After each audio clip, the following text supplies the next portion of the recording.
सदगुरु रविदास शक्ति, सदगुरु रविदास शक्ति, रविदासिया धर्म की, रविदासिया धर्म की। आज माणक मऊ की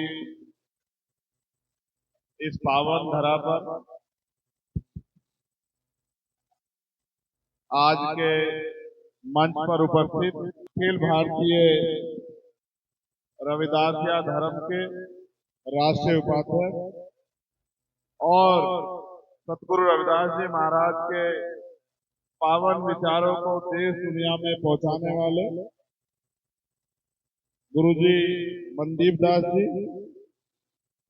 बाबा अमरजीत जी, उनकी पूरी टीम, साथ में हमारे ग्लोबल रविदासिया फाउंडेशन के अध्यक्ष जी, उनकी पूरी टीम, मैं आप सबका बहुत बहुत धन्यवाद करता हूं। और महाराज जी का तो यहाँ सहारनपुर पहुंचने पर मैं बहुत बहुत धन्यवाद अपने जिले, अपने क्षेत्र की तरफ से भी और अपने संगठन पार्टी की तरफ से भी करता हूं, क्योंकि आज जो शुरुआत यहाँ से हुई है, मैं बहुत दिन पहले से चाहता था कि ये शुरुआत हो। बहुत दिन पहले जब मैं अपने तीरथ डेरा सचखंड बल्ला जाता था तो महाराज जी से ये अरदास करता था, विनती करता था कि जो कल्चर, जो सांस्कृतिक मूवमेंट पंजाब में और पंजाब से आगे बढ़ के हरियाणा तक आप लोग लेके आए हो, वो मूवमेंट को इस क्षेत्र में भी आगे बढ़ाने का काम करें कि पूरी रविदासिया कौम एक झंडे कस के नीचे खड़ी हो जाए और एक ऐसी मजबूत ताकत बने कि उनके ऊपर जुल्म करने से पहले 1000 बार लोगों को सोचना पड़े। जब मैंने इस बात की विनती की तो बड़े महाराज जी, उनका आशीर्वाद हुआ और उन्होंने मुझसे वादा किया कि हम बहुत जल्द इस पर विचार करें। इसके लिए मैं पुनः अपने अखिल भारतीय रविदासिया धर्म संगठन के सभी गुरुओं संतों का बहुत बहुत धन्यवाद करता हूं। हमारे डेरा सचखंड बल्ला की गद्दी पर नसीब श्री श्री 1008 संत निरंजन दास महाराज जी और आज के इस पावन अवसर पर जिन्होंने इस आंदोलन को, इस मूवमेंट को आगे बढ़ाने के लिए एक बलिदान दिया, कौम के शहीद संत रामानंद जी महाराज को भी मैं नमन करता हूं। मैं जब अभी मैंने ये पढ़ लिया था कि जब मुझे अवसर मिलेगा बाहर जाने का तो सबसे पहले मैं उस शहीद के स्थल पर जाऊंगा और वहां जाके नतमस्तक होऊंगा जहां हरियाणा में कौम के शहीद संत हमारे पूज्य गुरु रामानंद जी महाराज की शहीदगी हुई और मैंने उस वचन को निभाया था। और इसके लिए मैं ग्लोबल रविदासिया फाउंडेशन की पूरी टीम का धन्यवाद देता हूँ, जिसमें उन्होंने मेरी बहुत मदद की। उस पावन धरती पर जाकर नतमस्तक होने का अवसर मुझे मिला। आज ये शुरुआत यहाँ हो रही है कि यहाँ अमृतवाणी का की स्थापना हो रही है। अपने ग्रंथ जो है, हमारा जो रास्ता है, हमारा जो जिसके आगे नतमस्तक होकर जिस विचार में हमें चलना है रविदासिया कौम को, अमृतवाणी ग्रंथ का हमारे आज जो है यहाँ स्थापना हो रही है और उसके अध्ययन के लिए यहाँ जो है एक पाठशाला, यहाँ अध्ययनशाला खोली जा रही है। इसके लिए भी मैं पुनः आप लोगों का बहुत बहुत धन्यवाद करता हूँ।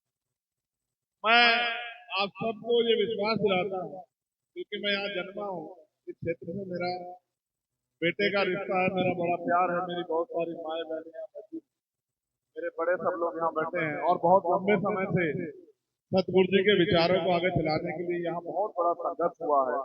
कई बार बड़ी बड़ी परेशानियों का सामना भी करना पड़ा है।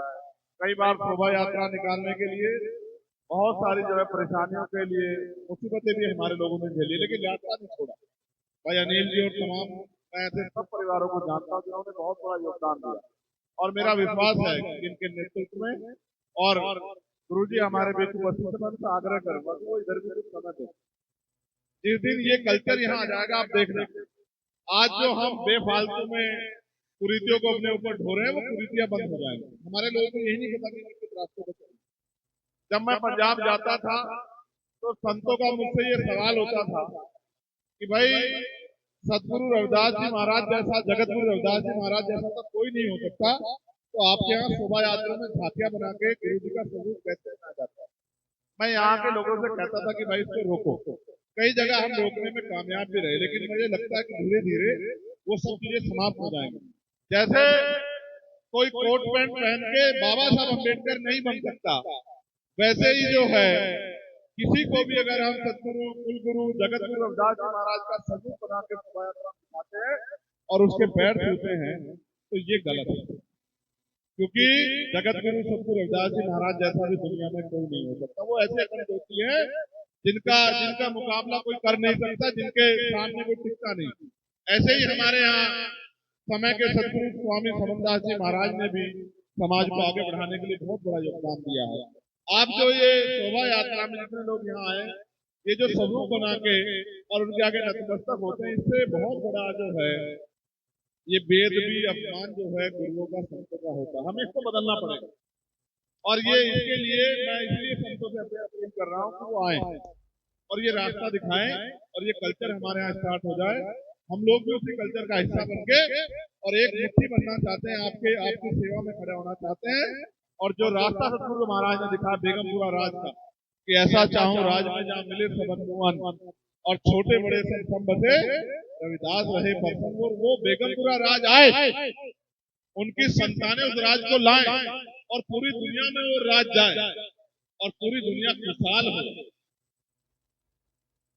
बिना गम का राज हर आदमी की जिंदगी में आए, गरीबी अमीरी खत्म हो, सब लोग बराबर हो, छुआछूत ना हो, भेदभाव ना हो।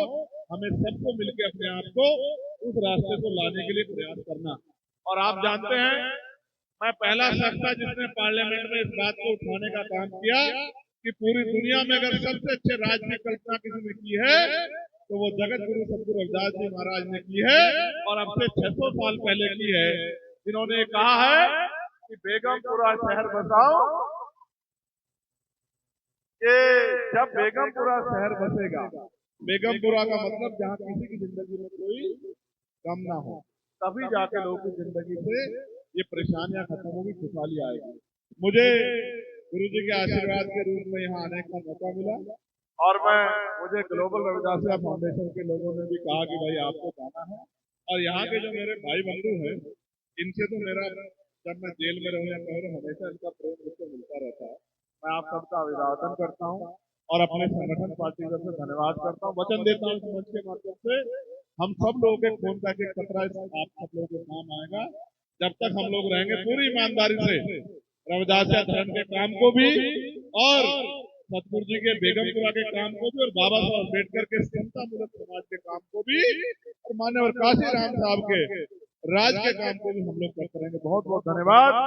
जय गुरुदेव, धन गुरुदेव, जय भीम, जय भारत, बोलिए।